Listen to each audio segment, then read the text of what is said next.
Hello friends, welcome to Parishith Krish. இன்னைக்கு weekend ஸ்பெஷல்ல என்ன பார்க்க போறோம், என்ன ஸ்பெஷலா பார்க்க போறோம் அப்படிங்கறது தான் அவங்க கிட்ட கேட்க போறோம். இன்னைக்கு நாம ஸ்பெஷலா கொங்கணி ஸ்பெஷல் ரொண்டி பார்க்க போறோம். அதுக்கு தேவையான பொருள் மைதா 1 கப்பு, மஞ்சத்தூள் 1 சிட்டிகை, காரத்துக்கு ஏத்த மாதிரி சிவப்பு மிளகாய் தூள், கொஞ்சம் கருவேப்பிலை போடலாம், வாசனைக்கு ஏத்த மாதிரி பெருங்காயத்தூள், மாவு பிசையறதுக்கு தேவையான அளவு எண்ணெய், தேவைக்கேத்த உப்பு. இப்போ நம்ம ரொண்டி எப்படி செய்யறதுன்னு பார்க்கலாம். பொருட்களை எல்லாம் மிக்ஸ் பண்றதுக்கு ஒரு மிக்சிங் பவுல் நமக்கு இப்போ தேவைப்படும். மிக்சிங் பவுல்ல இந்த மைதா மாவை கொட்டிடுங்க.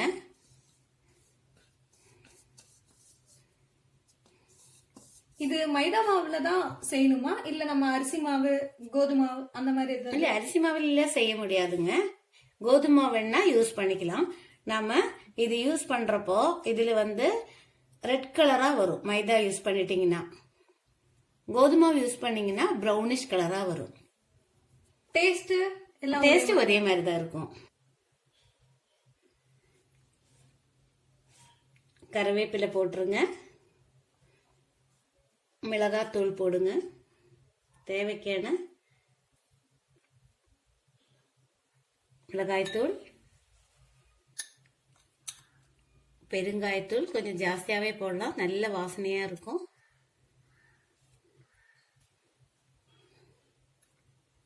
மஞ்சத்தூள் 1 சிட்டிகை,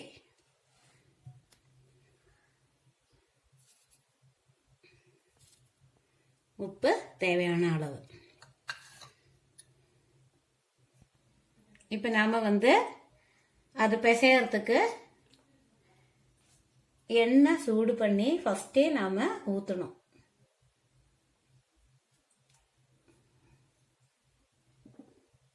எண்ணெய் கொஞ்சம் சூடான பிறகு நாம அதுல ஊத்தின பிறகுதான் அது கலக்கவே ஆரம்பிக்கணும். இப்ப நாம அதை ஊத்த போறோம். அந்த சூடான எண்ணெய் ஃபர்ஸ்ட் நாம இந்த பொடியெல்லாம் தூவி இருக்கோம் இல்லையா, அதுக்கு மேலேயே ஊத்தணும். ஃபர்ஸ்ட் ஊத்தின பிறகு கொஞ்சம் கொஞ்சமா பிசைய ஆரம்பிக்கணும்.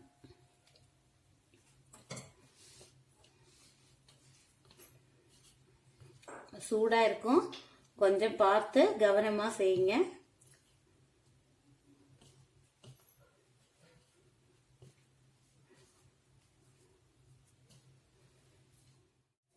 ஆமாங்க, இதுல வேற ஏதாவது இன்கிரீடியன்ஸ் ஆட் பண்ணலாமா?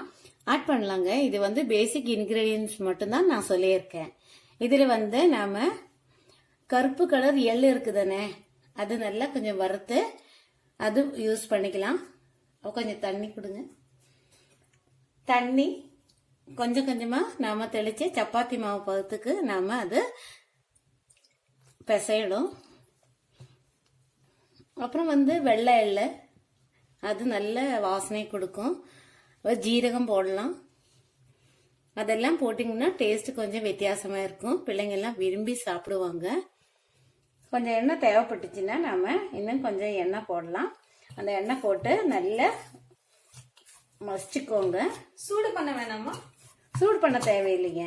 அந்த இன்கிரீடியன்ஸ் நாம போட்டோம் இல்லையா, அது கொஞ்சம் பச்சை செவ போறதுக்காக தான் நாம அது போட்டிருந்தது. இப்போ மாவு ரெடி ஆயிடுச்சு.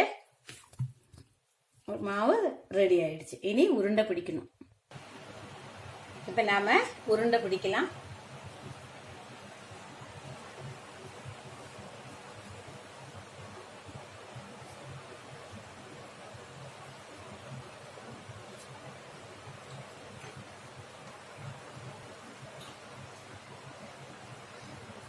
உங்களுக்கு டேஸ்ட் வித்தியாசமா இருக்கணும் அப்படின்னு இருந்ததுன்னா நீங்க இதுல சோம்பு கூட ஆட் பண்ணிக்கலாம். நல்ல வாசனை கொடுக்கும்.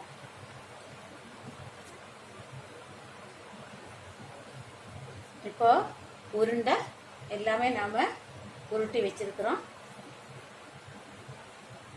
இப்போ பரத்த போறோம். இப்போ நாம ஒரு உருளை எடுத்து நல்ல மாவில் தடவி பரத்தணும்.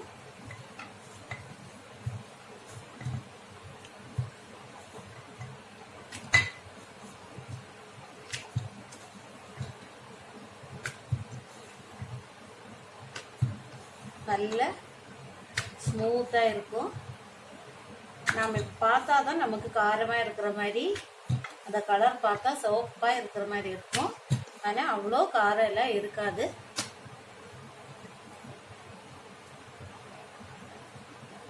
நாம எண்ணெயில் பொரிச்சு எடுக்க போறோங்கிறதுனால அந்த காரம் எல்லாம் எண்ணெயில் ஓரளவுக்கு போயிடும்.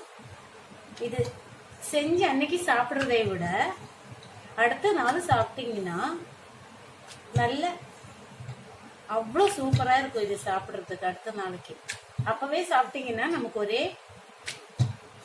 எண்ணெயா இருக்கிற மாதிரி இருக்கும்.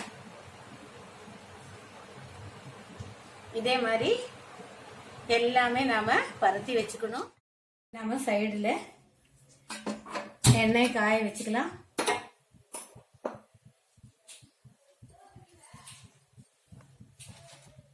எல்லாமே பரத்தி வச்சிருக்கிறோம்.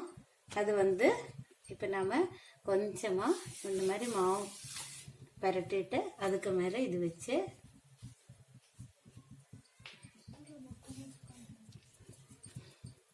இது ரொம்ப மொத்தமாவும் ரொம்ப மெலிசாவும் இருக்கக்கூடாது.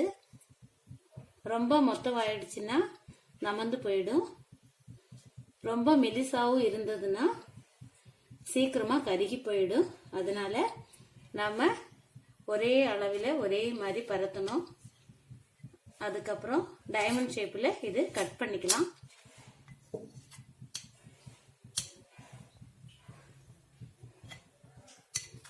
டைமண்ட் ஷேப்ல அது கட் பண்ணிக்கோங்க.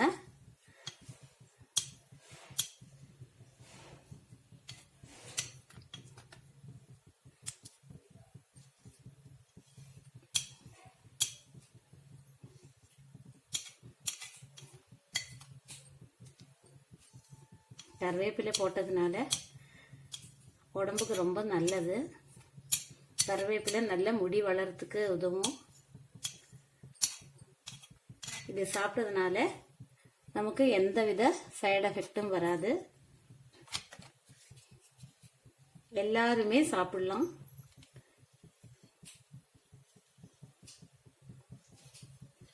இந்த மாதிரி கட் பண்ணிக்கோங்க. நல்ல ஷேப்பா வரணும் அப்படின்னு இருந்ததுன்னா நிதானமா கட் பண்ணிக்கோங்க. உங்களுக்கு நல்ல அழகா இருக்கும்.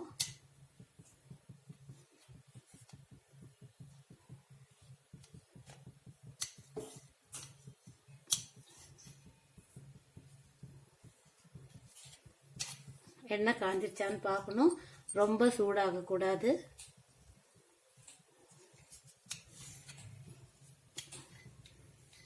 பாருங்க, சூடாயிடுச்சுன்னா நாம இப்ப போட்டு பார்க்கலாம். சூடாயிடுச்சு.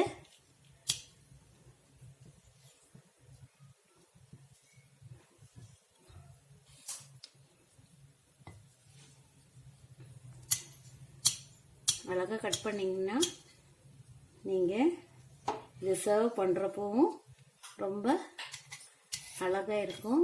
இப்ப நாம எண்ணெய் சூடாயிடுச்சு, அதுல போட போறோம்.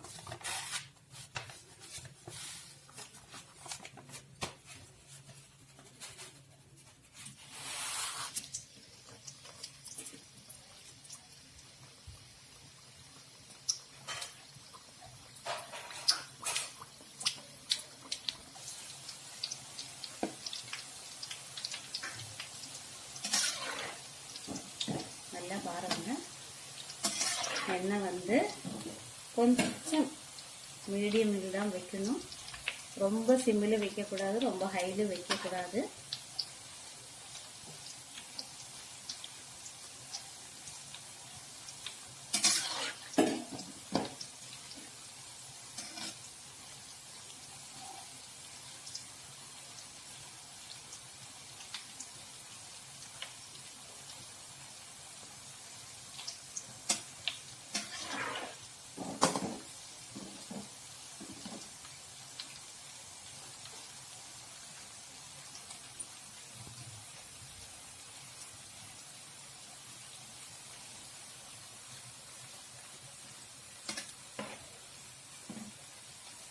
பாருங்க, ஒண்ணுக்கு ஒண்ணு ஒட்டாம எப்படி தனித்தனியா இருக்கு பாருங்க. அந்த மாதிரியே நீங்களும் பார்த்து செஞ்சீங்கன்னா ஒண்ணுக்கு ஒண்ணு ஒட்டாம தனியாவே உதிரி உதிரியா வந்துடும்.